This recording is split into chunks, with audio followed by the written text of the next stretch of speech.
Thank you తమ్ముడు.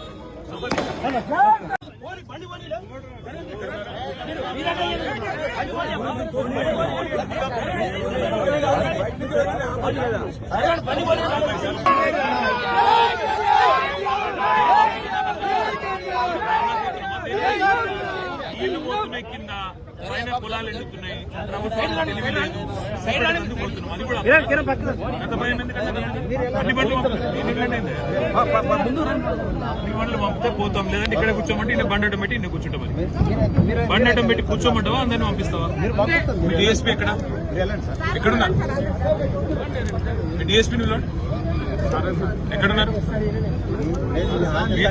నర్సయ్య గారు వర్ధన్నపేటైనా మీరు డిఎస్పీ కదా, పంపండి. మరి ఎందుకు నాకు అర్థం కాదు. నేను ఇక్కడే ఉంటాను, అందరినీ పంపితే పోతాను, లేదంటే మరి రోడ్డు కట్టకు బండి పెట్టి నిన్ను కూర్చుంటాను.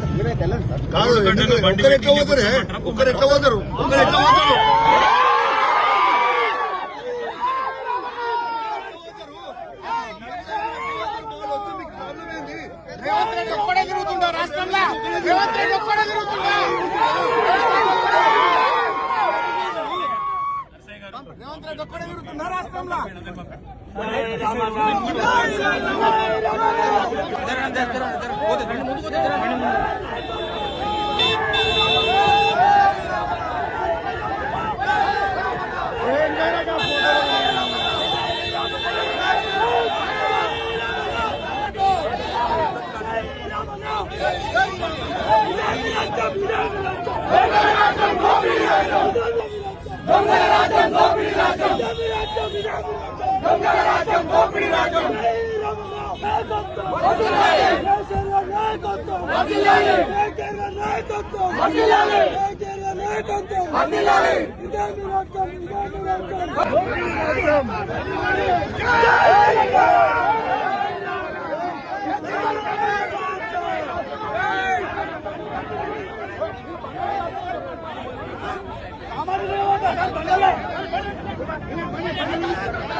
ఇవాళ కింద 1,00,000 క్యూసెక్కుల నీళ్లు, ఒకటి కాదు రెండు కాదు 1,00,000 క్యూసెక్కుల నీళ్లు కన్నెపల్లి దగ్గర కిందికి సముద్రంలోకి వృధాగా పోతా ఉన్నాయి.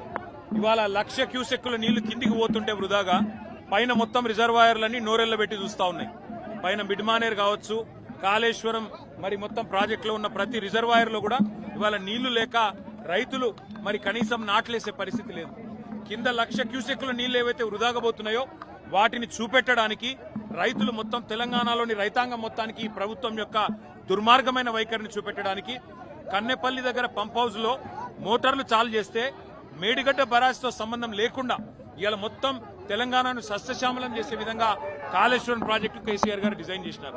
ఇవాళ బ్యారేజ్ తో సంబంధం లేకుండా, మేడిగడ్డ బ్యారేజ్ గేట్లతో సంబంధం లేకుండా మరి 93.5 మీటర్ల ఎత్తులో గోదావరి ప్రవహిస్తే చాలు నీళ్లు కన్నెపల్లి పంప్ హౌస్ లో మోటార్లు చాలు చేస్తే బ్రహ్మాండంగా నీళ్లు ఇవ్వచ్చు, రైతులు నాట్లేసుకోవచ్చు. ఆ నీళ్లను చూపెట్టడానికి పోతుంటే ఇవాళ మమ్మల్ని జనగామలోనే అడ్డుకునే ప్రయత్నం చేస్తా ఉన్నారు. ఈ ప్రభుత్వానికి ఇంత భయం ఎందుకని నేను అడుగుతున్నా.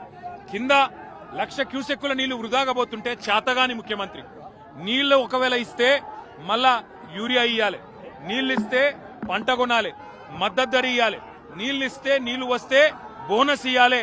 ఈ బాధంతా నాకెందుకు, రైతులను ఎండబెట్టాలి, రైతుల పొలాలకు నీళ్లు రానియద్దని చెప్పి కింద బ్రహ్మాండంగా నీళ్లు ఇచ్చే సౌలతుంటే దాన్ని పండబెట్టిన ముఖ్యమంత్రి గారి వైఖరి, ఈ ప్రభుత్వం యొక్క దుర్మార్గమైన రైతు వ్యతిరేక వైఖరి చూపెట్టడానికి మేము బయలుదేరితే ఇవాళ మీరు చూడొచ్చు మా వాళ్ళందరినీ అడ్డుకుంటా ఉన్నారు, మా ఎమ్మెల్యేలని, మా ఎంపీలని. అందుకే మేము అనేది ఈ ప్రభుత్వాన్ని దమ్ముంటే చేతనైతే మంచి పనులు చేసి ప్రజల మనసు గెలువు. ఇవాళ ఉద్దేశపూర్వకంగా మమ్మల్ని అడ్డుకొని వరంగల్ జిల్లాలోనే మరి ఇక్కడికిక్కడే ఆపాలని మీ ప్రయత్నం ఏదైతే ఉన్నదో ఖచ్చితంగా పోలీసులకు మరలబడైనా ఇక్కడి నుంచి పోతాం. తప్పకుండా కన్నెపల్లి చేరుకొని అక్కడ ప్రవహిస్తున్న 1,00,000 క్యూసెక్కుల నీళ్లను రైతులకు చూపెడతాం. తెలంగాణలో ప్రభుత్వం ఎంత చేతగాని దద్దమ్మ ప్రభుత్వం ఉందో తప్పకుండా తెలంగాణ రైతాంగానికి మొత్తం చూపెడతాం. భయం ఎందుకు? కింద 1,00,000 క్యూసెక్కుల నీళ్లు పోతుంటే చేతగాని ముఖ్యమంత్రి, కింద 1,00,000 క్యూసెక్కుల నీళ్లు పోతుంటే పైన పంటలు ఎండుతుంటే నాట్లేసే పరిస్థితి లేకపోతే కనీసం పట్టించుకునే తెలివిలేని ముఖ్యమంత్రి వాళ్ళ ప్రభుత్వం యొక్క దొంగతనం బయటపడుతుందనే భయంతో ఇవాళ మమ్మల్ని పోకుండా ఇక్కడ నిరోధించే ప్రయత్నం చేస్తా ఉన్నారు.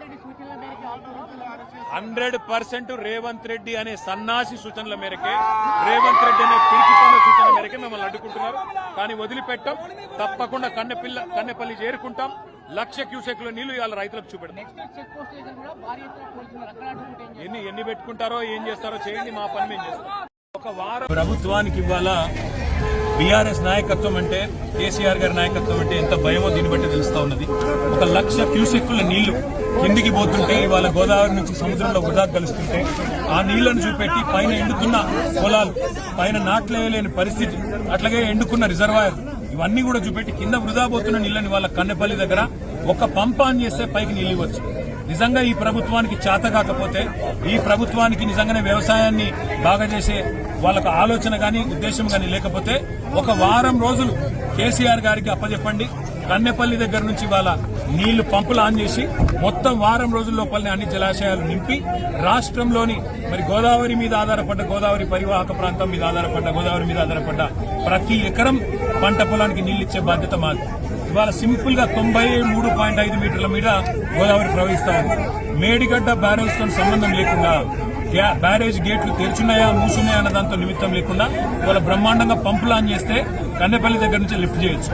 ఆడ 96 మీటర్ల మీదికెళ్లి గోదావరి పోతున్నది. ఇవాళ 93.5కే మీరు బ్రహ్మాండంగా పంపులు ఆన్ చేయొచ్చు. ఆడ బ్యారేజ్ తో సంబంధం లేకుండా నీళ్లు తోడొచ్చు. బ్రహ్మాండంగా మిడ్ మానేర్ గానీ, లోవర్ మానేర్ గానీ, పైన ఉండే మల్లన్న సాగర్ గానీ, రంగనాయక సాగర్ గానీ, అన్ని కూడా బస్వాపూర్తో సహా అన్ని రిజర్వాయర్లు నింపొచ్చు. బ్రహ్మాండంగా రైతులకు నీళ్లు ఇవ్వచ్చు. మార్గ మధ్యంలో ఉండే చెర్రల్లో కూడా నీళ్లు పోయొచ్చు. కానీ ప్రభుత్వం తన చేతగాంతనాన్ని, తన అసమర్థతను కప్పిపుచ్చుకోవడానికి ఇలా మమ్మల్ని జనగామ దగ్గరనే అడ్డుకునే ప్రయత్నం చేస్తా ఉన్నది. ఎందుకు అడ్డుకుంటున్నారని మేము అడిగాం పోలీసులు. మాకు ఆదేశాలు ఉన్నాయంటారు. కింద నీళ్లు వృధాగా పోతుంటే అవి రైతులకు చూపెడతామంటే మీకెందుకు భయం? ఎల్నీనో అంటున్నారు, కరువు వచ్చింది అంటున్నారు. కరువు వచ్చినా ఇవాళ కల్పతరువు లాంటి కాళేశ్వరం తెలంగాణకున్నది. కల్పతరువు లాంటి కాళేశ్వరంలో మీరు చేసేది ఏం లేదు. కన్నెపల్లి కాడ 2 బటన్లు ఒత్తాలి అంతే. ఆ 2 బటన్లు ఒత్తితే మా కరీంనగర్ నియోజకవర్గంలోని మొట్టమొదటి బెనిఫిషరీ కరీంనగర్ నియోజకవర్గంలోని ప్రాంతం.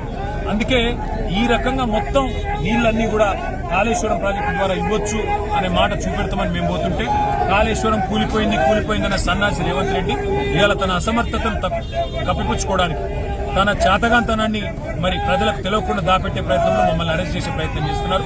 కానీ కన్నెపల్లి చేరుకుంటాం. తప్పకుండా అన్ని విషయాలు రైతులకు అక్కడ పారుతున్న నీళ్లు చూపెడతాం. పైకి నీళ్లు ఎట్లా తీసుకుపోవాలో కూడా చూపెడతాం. ప్రభుత్వం దిగొచ్చేదాకా పోరాటం చేస్తాం.